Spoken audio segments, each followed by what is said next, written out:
South India Shopping Mall, the wedding mantra, Sarikotta wedding collection, South India Shopping Mall. నమస్తే, welcome to I dream social spotlight with కవిత.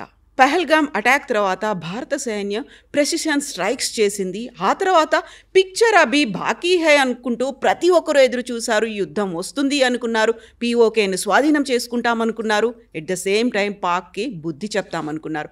అయితే సడన్గా కాల్పుల విరమణ ఎందుకు తెరపైకి వచ్చింది? ఆ తర్వాత ఏం జరిగింది? విరమణ ఒప్పందం వెనక అమెరికా, ట్రంప్ ఏమైనా ఉన్నారా? నెక్స్ట్ జరగబోయేటువంటి పరిణామాలు ఎలా ఉండబోతున్నాయి? భారత స్ట్రాటజీ ఏంటి? మోదీ మైండ్లో ఏముంది? బోల్డ్ అన్ని క్వశ్చన్స్ ఉన్నాయి. వీటి గురించి మాట్లాడుకుందాం. మనతో పాటుగా ఉన్నారు senior journalist and analyst Suresh Kochattil గారు. సురేష్ గారు నమస్తే అండి, ఎలా ఉన్నారు మీరు? సో ఆఫ్టర్ దిస్ ఒక కాన్ఫ్లిక్ట్ అనేది డెవలప్ అయింది, బోల్డ్ అంత యుద్ధం జరుగుతుంది అనేటువంటి ఒక అట్మాస్ఫియర్ వచ్చింది. పిక్చర్ అభి బాకీ హై అనేది Manoj Naravane ex army chief tweet చేసిన తర్వాత ఏదో జరుగుతోంది అనేటువంటి అంచనాలు, ఊహలు అండ్ కీబోర్డ్లోనే యుద్ధం చేసేవాళ్ళు చాలామంది పెరిగారు కదా. సడన్గా అందరికీ ఒక పాజ్ అంటారా, ఫుల్ స్టాప్ అంటారా, కామా, బ్రేక్, ఏం జరిగింది అక్కడ?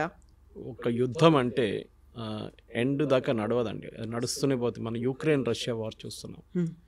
అక్కడ తప్పేం జరిగిందంటే ఒక ఎండ్ గేమ్ లేదు. అంటే మేము ఇంత టెరిటరీ ఆక్యుపై చేసుకున్న తర్వాత మేము ఆపేస్తామని రష్యా చెప్పట్లేదు. యుక్రెయిన్ ఏమో మేము అందరి దగ్గర ఆయుధాలు తీసుకొని మిమ్మల్ని రష్యాని కొడతాం, మేము కూడా ఆపేస్తాం ఇక్కడని చెప్పట్లేదు. ఇక్కడ ఆల్మోస్ట్ 1,50,000 మంది చనిపోయారు సోల్జర్స్, అక్కడ కూడా 1,50,000 మంది చనిపోయారు. ఎంటైర్ జనరేషన్ పోయింది రష్యాలో కానీ యుక్రెయిన్లో కానీ. ఒక్కొక్క ఫ్యామిలీ నుంచి 2-3 యంగ్స్టర్స్ చనిపోయారు ఈ వార్లో సోల్జర్స్గా. మీరు ఒక ఎండ్లెస్ వార్ పెట్టుకుంటే ఇట్లా నడుస్తుంది. మీరు ఈవెన్ వరల్డ్ వార్ చూడండి, దానికి ఒక ఎండింగ్ ఉండే. వరల్డ్ వార్ 1 కానీ వరల్డ్ వార్ 2 కానీ ఏ యుద్ధమైనా దానికి ఒక ఎండ్ పాయింట్ ఉంటుంది. ఫస్ట్ ఆఫ్ ఆల్ ఒక ఆబ్జెక్టివ్ ఉంటుంది, దేనికి యుద్ధానికి వెళ్తున్నాం. In this case it was not a war, it was a limited action. మనం ఏం చెప్పామంటే మా పహల్గామ్లో చేసిన టెర్రరిస్ట్ అటాక్ చేసిన వాళ్ళ మీద మేము దాడి చేస్తాం. So it can be any camps in either POK or Pakistan. Limited objective ఉండే మన దగ్గర. సో మనం we attacked those camps, destroyed them totally. Pakistan ఏం చేయాలి అప్పుడు? మన దగ్గర ఉన్న టెర్రరిస్ట్ క్యాంప్ మీద అటాక్ చేయాలి, కానీ మన దగ్గర టెర్రరిస్ట్ క్యాంప్స్ లేవు కదా.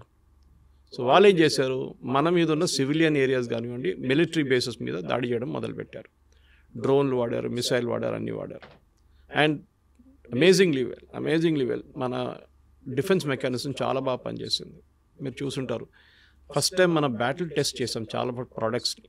అది S-400 ఉండొచ్చు, ఆకాష్ తీర్ సిస్టమ్ ఉండొచ్చు, పినాకా ఉండొచ్చు, ఏదైనా చాలా సిస్టమ్స్ ఉన్నాయి. అది కూడా నావిక్, మన శాటిలైట్ బేస్ కంట్రోల్ చేసే సాఫ్ట్వేర్ కానివ్వండి, గ్లోబల్ పొజిషన్ సిస్టమ్ కానీ అన్నీ చాలా బాగా పనిచేసింది.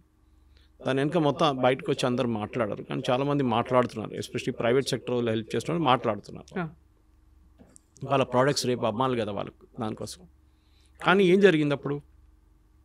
పాకిస్తాన్ వచ్చి మన మీద దాడి చేశారు. ఎక్కువ డ్యామేజ్ అని చేయలేదు, జమ్మూలో 2-3 ప్లేసెస్లో డ్యామేజ్ జరిగింది. సివిలియన్స్ చాలామంది చనిపోయారు along the international border and also the LOC.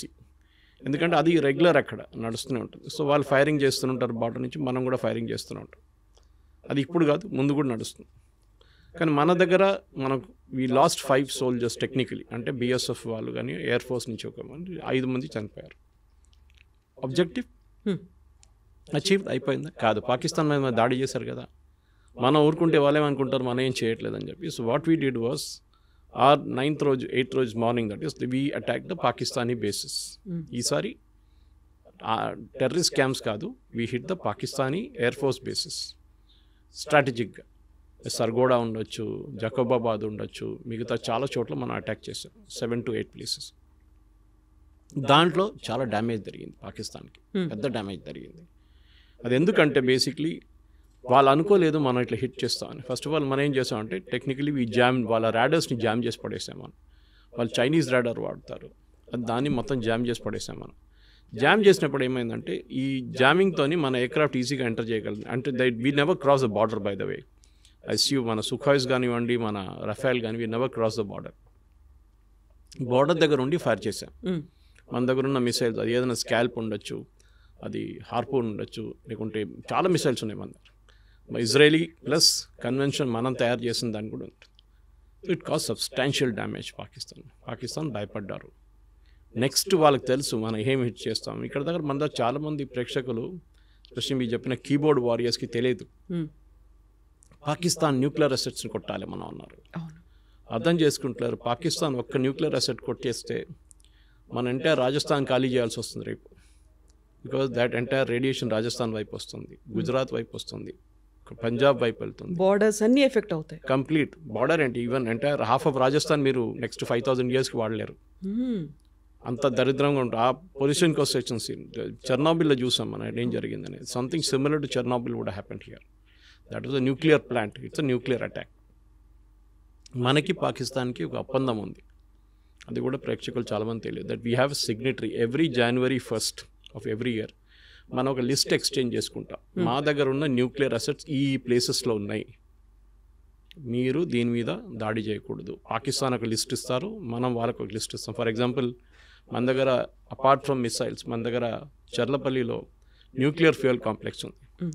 భారతదేశంలో ఉన్న అన్ని న్యూక్లియర్ పవర్ ప్లాంట్స్కి ఫ్యూయల్ సప్లై చేసి అక్కడి నుంచి, అంటే వాళ్ళు రాడ్స్ తయారు చేసి పంపిస్తారు, యురేనియం తెప్పించుకుంటారు బయట నుంచి, దాన్ని ప్రాసెస్ చేసి పంపిస్తారు. వాళ్ళు కూడా ఆర్మీ కానివ్వండి, ఎయిర్ఫోర్స్, నేవీ కోసం ఎక్విప్మెంట్ తయారు చేస్తారు.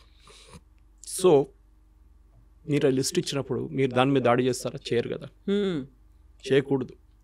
That is a agreement you have. ఏ దేశం అయినా కానీ న్యూక్లియర్ అసెట్స్ మీద ఎప్పుడు దాడి చేయరు. వారికి దాని ప్రభావం వాళ్ళకి తెలుసు ఏమవుతుందని. హిరోషిమా నాగసాకిలో చూసిన తర్వాత next after that nobody has used nuclear weapon, ఎక్కడ వాడలేదు. న్యూక్లియర్ వెపన్ ఒక డెటరెంట్. నా చేతిలో ఒక డండా ఉంది, కొడతాను నేను ఇక్కడ వస్తాయని చెప్పేసి బెదిరించడంలో ఉంటుంది. బియాండ్ దట్ వాళ్ళు ఏం చేయరు. కన్వెన్షనల్ వెపన్స్ వాడుకుంటారు. కానీ పాకిస్తాన్ ప్రాబ్లం ఏంటంటే పిచ్చోన్ చేతిలో రాయిలాగా అయిపోయింది న్యూక్లియర్ మిసైల్. ఎక్కడ వాడుకుంటారు, ఎందుకంటే న్యూక్లియర్ బటన్ అనేది ఒక కమాండ్ బటన్ ఉంటుంది.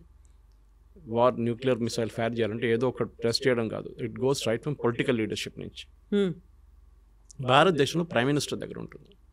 డిఫెన్స్ మినిస్టర్ ఆథరైజ్ చేయాలి, ప్రైమ్ మినిస్టర్ బాటమ్ లెవెల్ నుంచి పైకి వెళ్తుంది. ఆర్మీ చీఫ్ ఆథరైజ్ అడుగుతారు, డిఫెన్స్ మినిస్టర్ ఎస్ అని చెప్తారు, ప్రైమ్ మినిస్టర్ ఓకే అని చెప్తారు. Then again it goes down the line. Protocol అనేది ఉంది.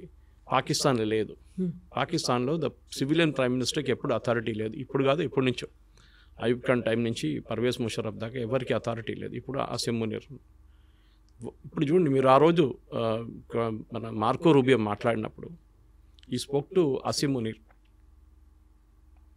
And then he spoke to Shahbaz Sharif. అదే టైంలో వెన్ ఈ కాల్డ్ భారతదేశం ఫోన్ చేసినప్పుడు మోదీ గారితో మాట్లాడారు, మన ఆర్మీ చీఫ్తో మాట్లాడలేదు, ద్వివేది గారితో. That's a difference. ఎందుకంటే భారతదేశంలో పొలిటికల్ లీడర్షిప్ దగ్గర కంట్రోల్ ఉంది కంప్లీట్గా, పాకిస్తాన్లో లేదు. పాకిస్తాన్లో గెలిచిన పొలిటికల్ పార్టీ లీడర్ జైల్లో ఉన్నారు, ఇమ్రాన్ ఖాన్. ఓడిపోయిన పొలిటికల్ లీడర్ ప్రైమ్ మినిస్టర్గా కూర్చున్నారు. అది పాకిస్తాన్ డెమోక్రసీ అన్నమాట. సో మీరు అడిగిన ప్రశ్నకి ఈ సీజ్ ఫైర్ అనేది, దీనికన్నా ముందు కూడా సీజ్ ఫైర్ ఉంది మనకి. 2021లో ఒక బ్రేక్ అయింది, కానీ దాని తర్వాత సీజ్ ఫైర్ ఉంది మనకు రెగ్యులర్గా. ఈ కేసులో కూడా we never use the word ceasefire. వాళ్ళ డీజీఎంఓ కాల్ చేసి, director general military operations call చేసి 3 గంటలకు అట్లా కాల్ చేసి ఆ రోజు we let us stop the firing. మనం బార్డర్ ఫైరింగ్ ఒకటే కాదు కదా, we fired missiles into Pakistan. BrahMos వాడారంటున్నాం, అది కూడా మనం ఇంకా కన్ఫర్మ్ చేయట్లేదు. సో ఆ పరిస్థితికి వచ్చినప్పుడు we kept quiet. We said okay fine, we will check with the political leadership. Check చేసి తిరిగి వచ్చి 5 గంటలకు కన్ఫర్మ్ చేస్తాం, ఎస్ నేను ఆపేస్తాను, మీరు డ్రోన్లు పంపించకండి, మీరు మిసైల్ పంపించకండి, మేము కూడా మీ మీద ఫైర్ చేయం. ఆ పరిస్థితిలో ఉన్నాం ఇప్పుడు. పాజ్ అన్నారు మోదీ గారు, ఆపలేదు. ఒక సెసెషన్.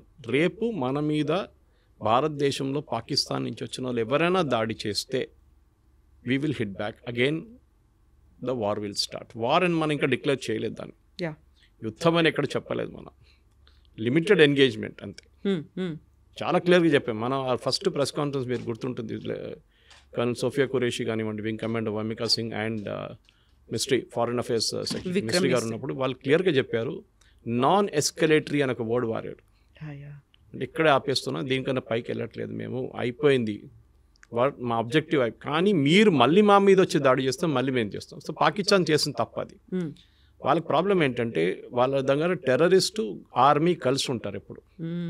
ఆర్మీ నుంచి మీరు చూసుంటారు, ఒక ఫ్యూనరల్ సెరమనీలో పాకిస్తాన్ లెఫ్టినెంట్ జనరల్ వెళ్ళారు, అక్కడున్న డిప్యూటీ కమిషనర్ వెళ్ళారు ఆ సిటీది. ఎందుకు వెళ్ళారు?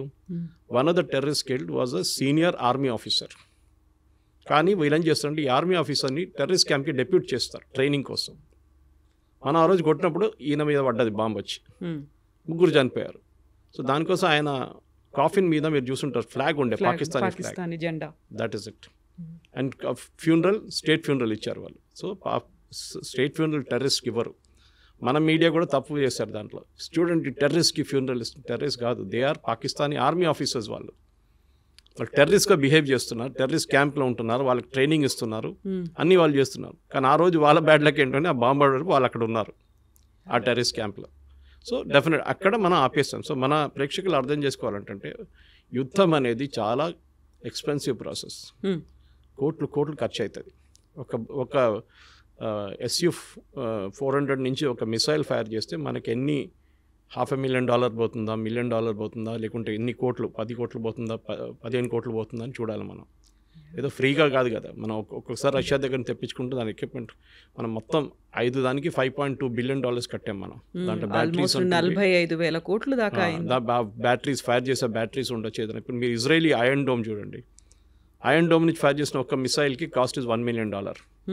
ఇన్కమింగ్ మిసైల్ అది $20,000 కూడా ఉండదు. కానీ డిస్ట్రాయ్ చేయడానికి ఇంకా ఎక్కువ కాస్ట్ పెట్టాల్సి వస్తుంది.